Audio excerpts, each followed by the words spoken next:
welcome back to my channel. If you are new here, my name is Brittany and I'm on a mission to hit 5,000 subscribers. So make sure you click that button below. I would appreciate it. So a few videos back, if you guys remember, I ended up posting one of like a number 7 with cats. It was for a birthday shirt for a little girl. Well, the mom ended up reaching back out to me because her daughter is turning 16. And as I mentioned, she gets custom embroidered shirts for every birthday. And when they turn 18, she's turning them into a quilt.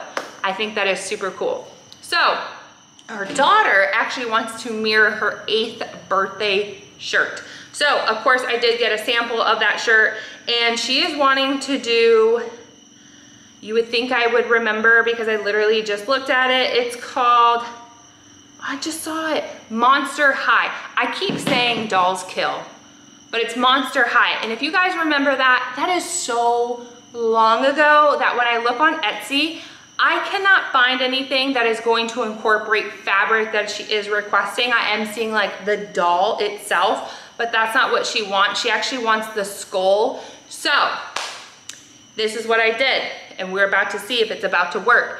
I sent the logo over to my digitizer. I had him digitize it just like normal, but I'm curious if when it does the outline of the image, I was going to outline it, back it up, put down my fabric, trace it out, and then try to cut it out. That's kind of what I'm thinking. And I'm really hoping that it's gonna work. So I am going to run a sample, clearly, but I've already put it up on the machine. I just have to go ahead and hoop the product. I just did a small one, it's like 4 inches, just to kind of run a sample, just to see if what I'm thinking will actually portray back onto the machine. So wish me luck.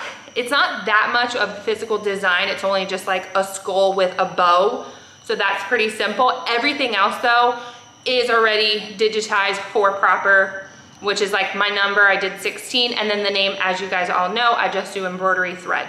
So I've already gone ahead, I created the design. If you're interested on how I created the design, let me know. I will just have to kind of do like a screenshot of me setting it up on my Chroma Inspire software, because that is what I use. Like I mentioned, when you purchase a Ricoma, it does come with that software. So that's what I do like all my little fun projects with. All right, let's go ahead, let's jump right into it. I wanted to film my raw reaction of how this is gonna work. So let's cross fingers.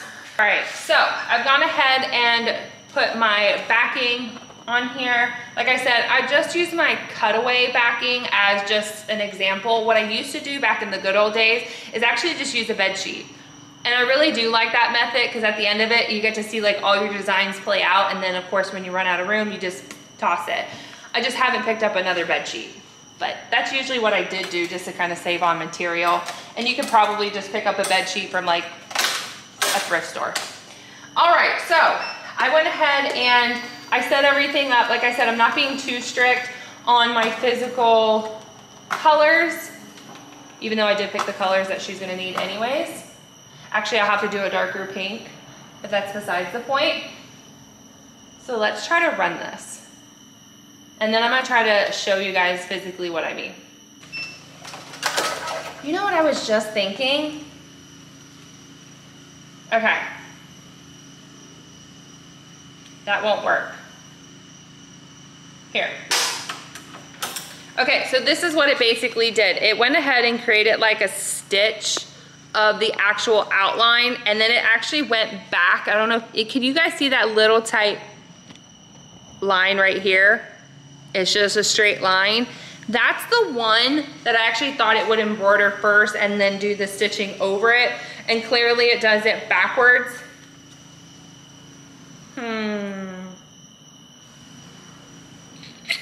Because that's the thin line that I need in order to cut my fabric around it.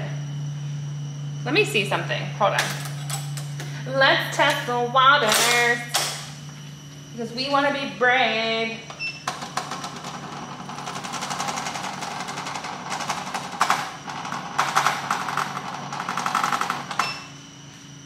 So I've gone ahead and I just backed it up for where the single line is at.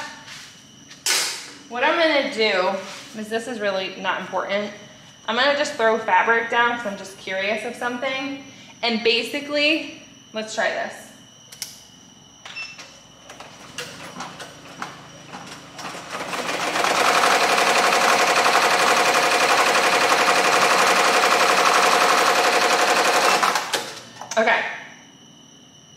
So let's cut it. As you guys see, remember I said that it had this like zigzag design, and then it went ahead and created this trace. So what I did, when I put my fingers there, everything gets blurry. What I did is I backed it up, put down my fabric, and then just basically recreated the trace again. And now I'm gonna try to like cut it out, and I wanna see what it looks like when it starts embroidering a little bit. I'm not gonna do the whole thing because it's just a waste of fabric, but I'm just gonna test the waters just to kind of go about here. And I'm curious to see how well it actually will end up covering the fabric. As you guys see, it did a pretty nice layer of security, so we won't have a problem when we are cutting around. All right. Guys, I think this might work. Look. You see what I'm talking about? You see how this just solid line is what I'm using as my tracer? I hope this is focused. And then because of that, it's able to go right over the fabric there. Oh, this might work. Of course, we're gonna keep this speed nice and slow, and we are going to be focusing on this project without removing our eyes while this is going on here. So let's try this. If this fails, we just have to purchase a new shirt. I just actually recently posted a video of me using this board with my extra large pieces so I could use my other larger hoops. So if you're interested in that, go ahead and check that video out. We're gonna continue using this because with all my birthday shirt designs, I always use my 8x9 hoop. So I always make sure that the image is within that dimension. Regardless of the person's age, I use this hoop. And also, since we are working with heavy threading and fabrics and stuff like that, I will always use a cutaway backing. That's just my personal preference. If you guys experience something better, just let me know, but I personally do like that. I think somebody told me to use a different type of backing so you don't see it as much. But to be honest, this is a black shirt, so I think it'll be fine. I don't remember what it was, but it's okay, done. I'm obviously not that concerned with it. All right, what am I doing? What am I doing? What am I doing? I did end up just picking this shirt up at Hobby Lobby just because it was a one-off, which was gonna be easier for me rather than ordering it through my supplier. And then obviously you have to pay for shipping and everything like that, so. Hobby Lobby is the place when you need quick blank tees. Walmart's also another really good place, but honestly try to go to Hobby Lobby if you have one near you. If not, Michael's also has them. But I just feel that the quality at Hobby Lobby is just a little bit better. All right.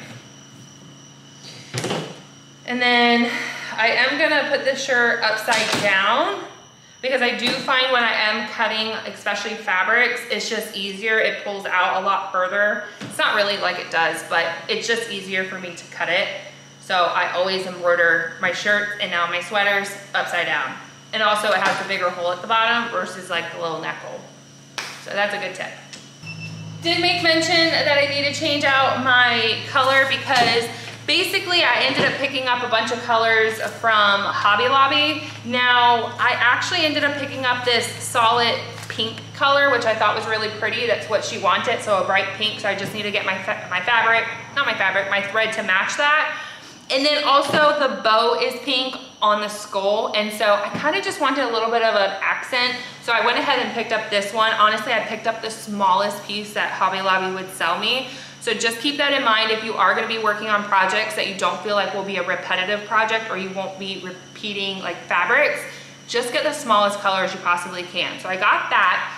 And then also, I don't need the black anymore because I thought I needed it for the eyes, but the eyes are thread, so whatever. Anyways, then I got this really, hold on. I got this really cool, I don't even know if you can pick it up on camera. It's like this white, but it has like a texture to it. So it's not just like a solid white. I really hope that you guys are getting this in the camera. But yeah, I basically wanted to add some texture to it.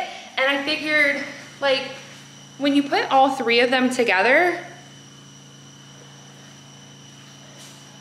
guys, that looks really good. So I'm really excited about that. Also too, when you do pick up something rather than just a solid white, especially since it's going against a black surface, I feel like it will kind of disguise it a little bit better, and they are a little bit thicker. So obviously I'm still gonna see a little bit of black, but you get my point, right?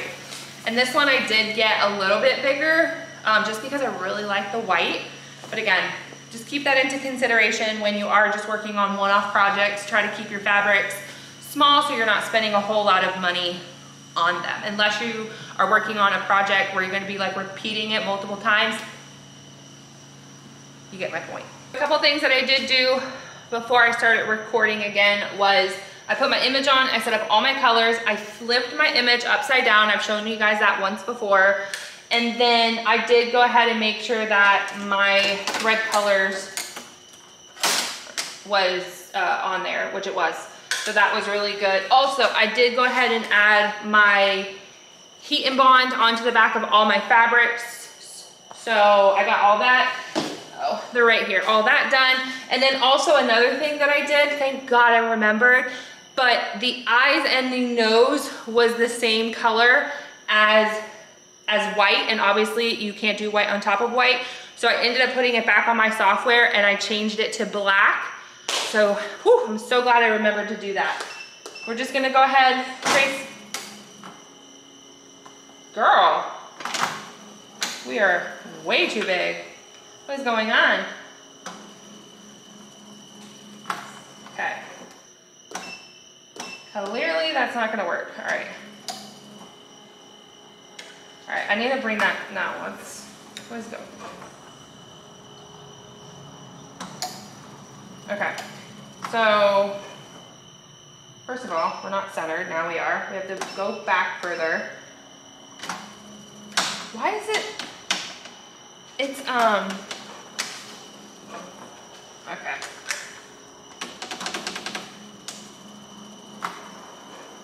When I did the trace and it went back, it actually popped my hoop off the bracket. So let's go ahead, let's do the heart, which is a more fine-tuned idea of where the logo or image is gonna sit. Like, yeah, we're way too close to my bracket for comfort.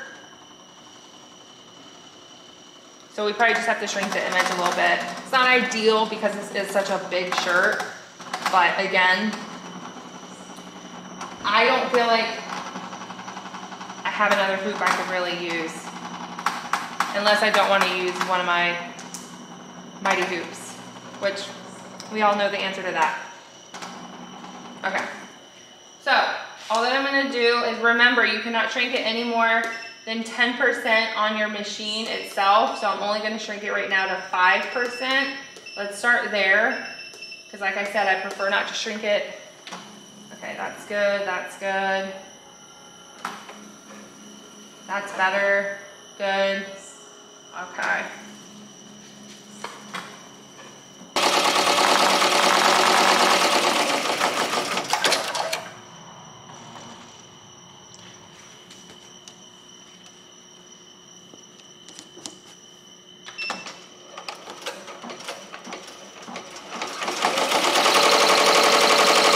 Show you guys a helpful tip. I personally have not seen it anywhere, but when it comes to embroidering with fabric and you have a number 6 or 9 or something that has the fabric in the center, the way that I actually will get this out, and I found it to be the most effective, guys, use this little pick right here. This is for embroidery. Well, technically it's for sewing, but it basically allows, like, the tip of it is very sharp. So I'll usually start at like the corner of one edge, and I do have my hand underneath here, if you guys can see that, and I will basically kind of wiggle, right? And then I will, as you can see, now I make sure that I don't have the actual t-shirt, and then go all the way across.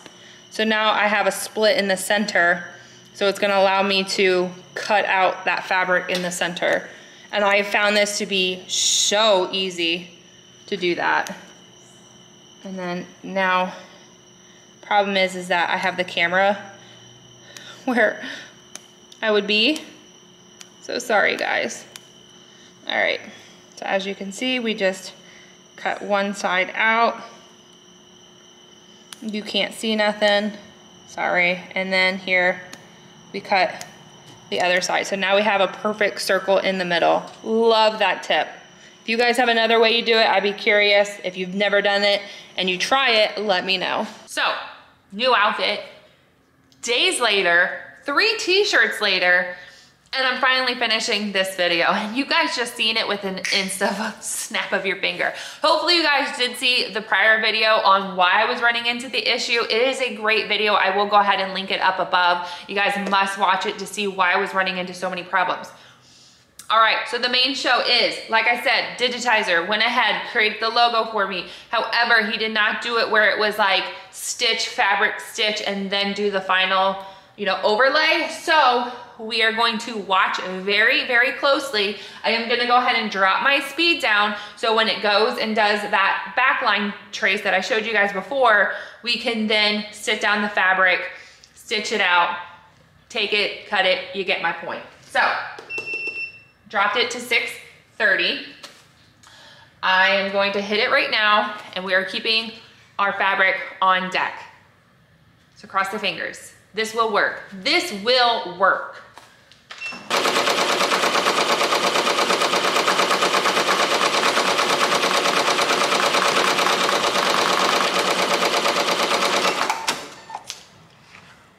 I missed it. I missed the cue because I was adjusting the camera angle. It's okay, guys, we're just gonna cut it. We're gonna back it up. Back her up. Stop her. All right, we're gonna stick the fabric down. We're gonna make sure we're in position. We are. Let's.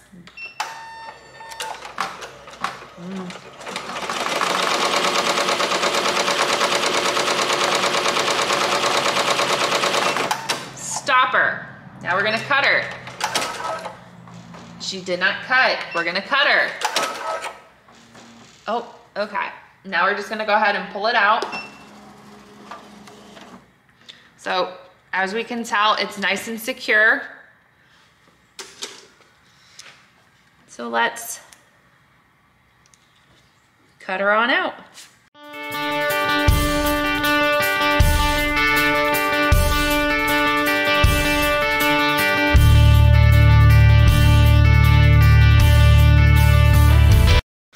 So that is what we're gonna leave. I don't care about this little weird notch out. Let's go ahead and put it back into position. No t-shirt is in the way. Let's hit go. Oh, I am gonna bump up the speed again. We're in the clear.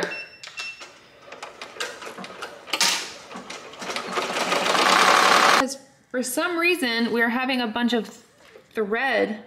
Oh, okay. Well, from what I can tell,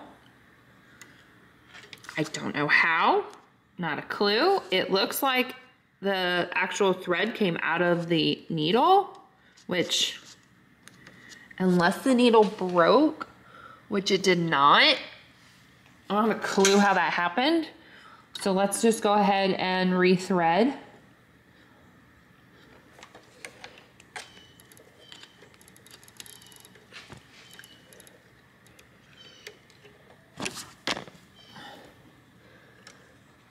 You guys are so close to this machine.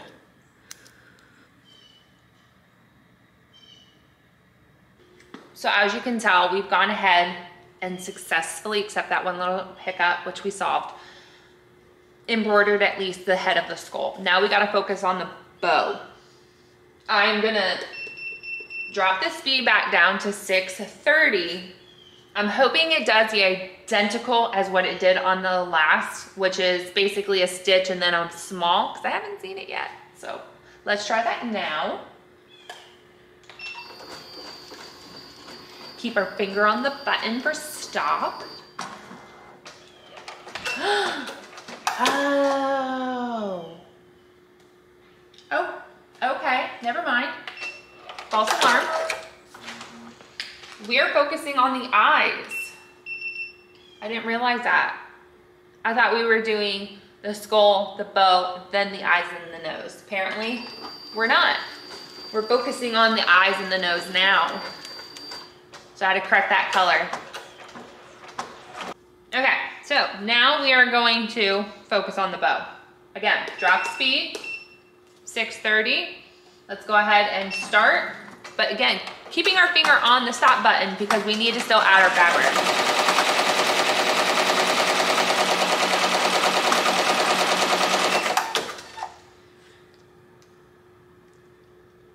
We might have a problem, folks.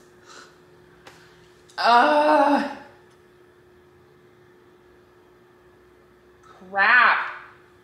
Why did it do that? Let me back it up because this is what happens when you're not watching.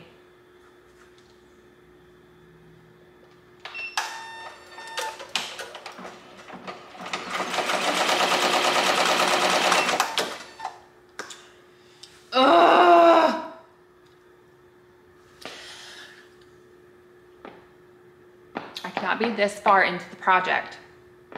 Ruin it. I don't know what to do. I don't know what to do. I don't know what to do. All right, so I had to shut the camera off just to focus on what I was doing. I ended up backing everything up, put the fabric down. As you guys can see, I went ahead and got this stitched out. This just did the one liner for me, so now I'm gonna go ahead and cut the excess fabric off, and we should be in the clear. We should be.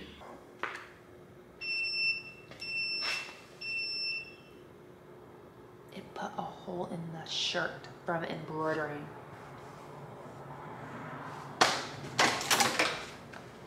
Here you guys go. See these little white dots? Yep, that's my holes. But we finished it. I'm gonna have to figure something out with that because I do not like it. More than likely, I probably should have changed out the needle. I should have done a round needle rather than a pointed needle. I bet you somebody's gonna comment that below. Bet you. So, moral of the story, guys, buy better quality shirts. Unfortunately, it's kind of what I had. I didn't have another option. This is a Gildan t-shirt. It is a heavy cotton, but apparently not heavy enough. I actually do really like embroidering on comfort color. That's a really good high quality t-shirt, just an FYI, but unfortunately, they don't sell those at my Hobby Lobby, and the vendor I use charges too much for shipping. So again, this is what happens when you get rush request orders. Another tip, learn from me. If it does not include fabric, just don't offer the service. If you can't find it on Etsy, don't do it. Like I said, I didn't tell my digitizer it was for fabric. So it's not that he digitized it incorrectly for me. It's just I didn't ask for it. I was just trying to think that I was just, you know, smart and tech savvy with the software, but unfortunately I'm not. I'm just not. So buy it if you can. If you can't, just tell them you can't offer the shirt. But yeah, hopefully you guys did enjoy that video. If you could, please remember to like, share, and subscribe, and we'll see you on the next crafting project. Bye, everyone.